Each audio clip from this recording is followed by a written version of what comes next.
Now your food be this. Now one of my neighbors say, man, give Malam. Malam. Yes, sir. Chai! You be mumu.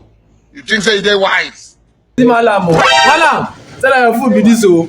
You are a mumu man. Chai! Not be juju be that.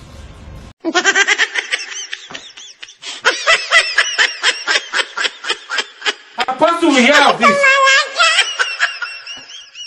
Not be juju be that.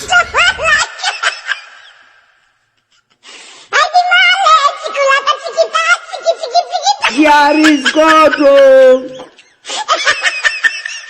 Chai! We will be quiet!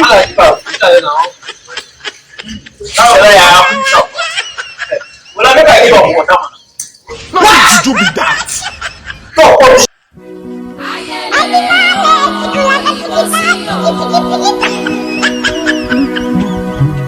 Ayé lórí kọ́dọ̀ kò yẹ ní